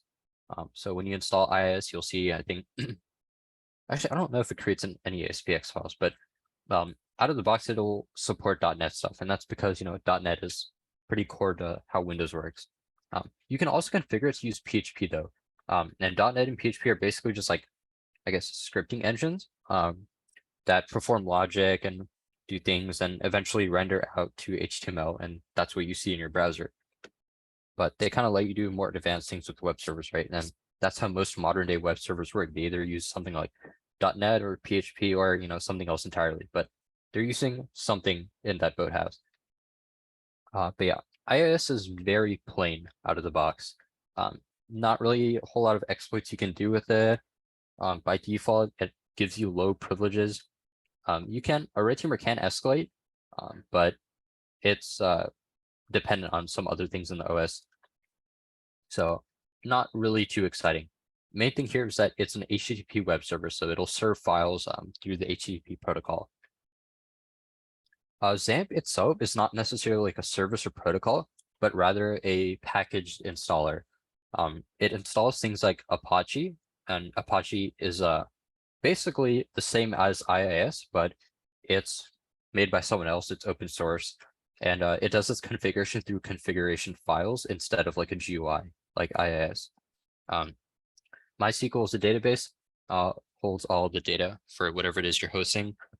XAMPP actually comes with FTP, so a lot of the times you'll see FTP paired up with something like an HTTP server or a MySQL server, and that's because that's how a lot of like web administrators manage their website files.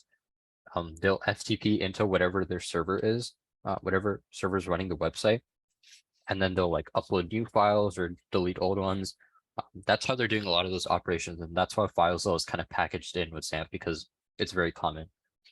Mercury you don't have to worry about at all. It's some random mail thing. And then Tomcat is basically Apache. It actually quite literally is created by like the Apache group, but it's made in Java, so it's pretty garbage, and no one really likes to use it. There's a couple edge case scenarios for it, but don't really have to worry about it. Main things are Apache, MySQL, and then occasionally FileZilla. Right. And what exactly do we do this, right? Like this is just a framework. So all we're doing here is installing an application that could serve HTTP and installing a database that could host a database.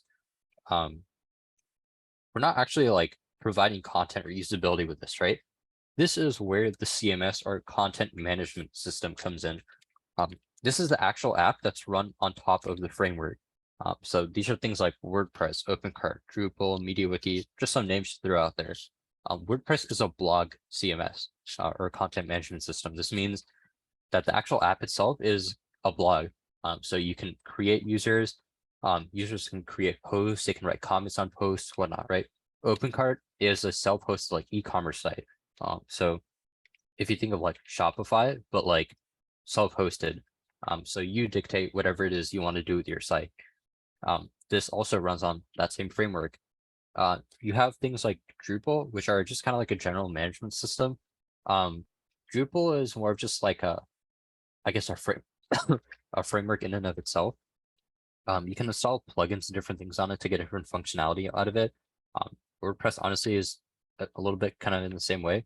But WordPress is a little bit more defined in the sense that it's technically supposed to be a blog.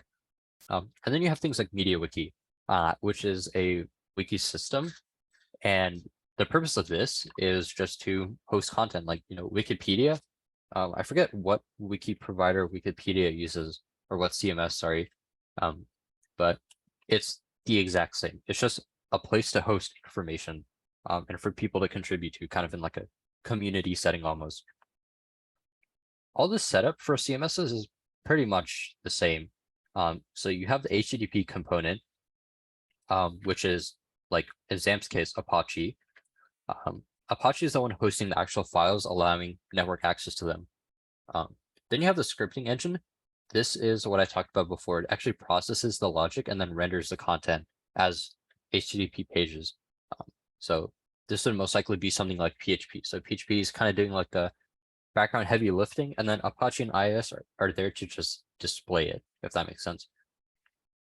And then you have the database. So the database is just there to contain all site data. And the web app or whatever it is you're running can query the database for information. So in WordPress, something like a post is stored in the database. User information is also stored in the database for pretty much every CMS. And the setup process is also really, really similar for pretty much all of them. This is a very kind of like generic process or list, but it holds true for pretty much everything that I've ever set up. All you really do is put the CMS files in whatever web root you have. So this is the actual folder that's kind of like being shared over HTTP. You put the files for whatever, I guess, CMS you're using. So WordPress, they usually come in like a zip folder or something. So you would extract that, stick them in here. And the next thing you have to do is set up a database. So they might come with some pre-configured database that you have to load into MySQL, or they might just tell you like, hey, just make an empty database in MySQL and then we'll connect to it. After that, you have to configure DB credentials in the CMS config. So in WordPress, for example, that's called wp-config.php. It'll be found in the web root, and you specify the credentials for the MySQL server, and that way WordPress here knows to talk to the database. It can log in, add data, query data, do whatever it needs to do, right? And after you've set up those things, then you can likely browse to http://localhost where your website is located.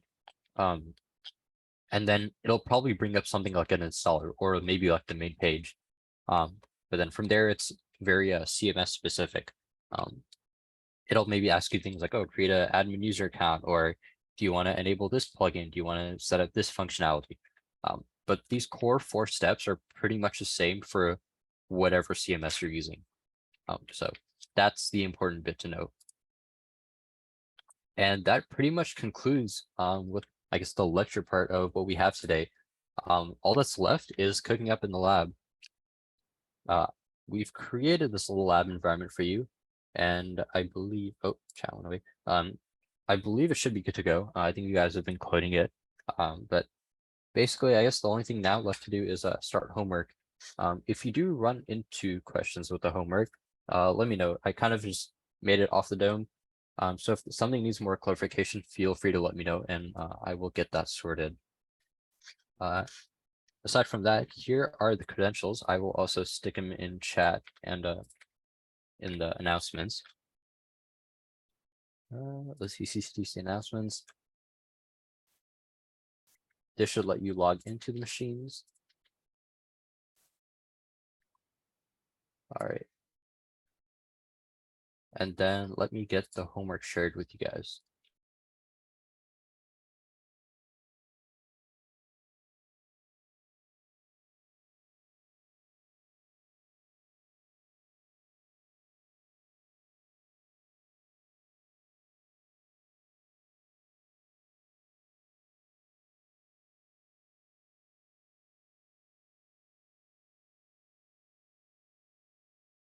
Sweet. All right. I will pop this in the chat and then also put this in announcements.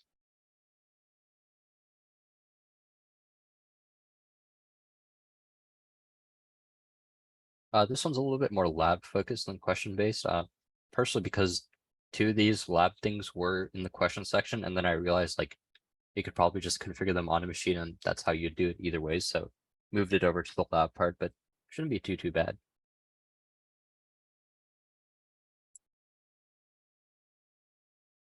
All right, let's see. Nice, we have some pod provision. That is pretty much all I have for you guys. I will be here to answer questions. I encourage you guys to kind of work among yourself. But yeah, let me know.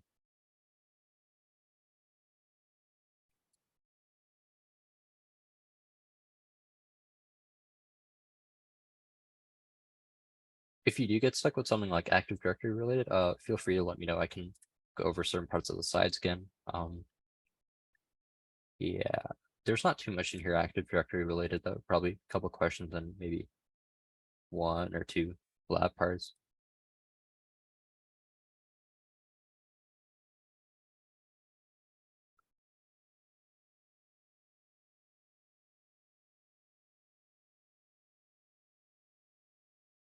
If you guys want to stay in the meeting, feel free to. Otherwise, I think you guys are also just totally fine to leave and work on this on your own time. I don't think there's anything like holding you here necessarily. So for those of you that are heading out, see ya.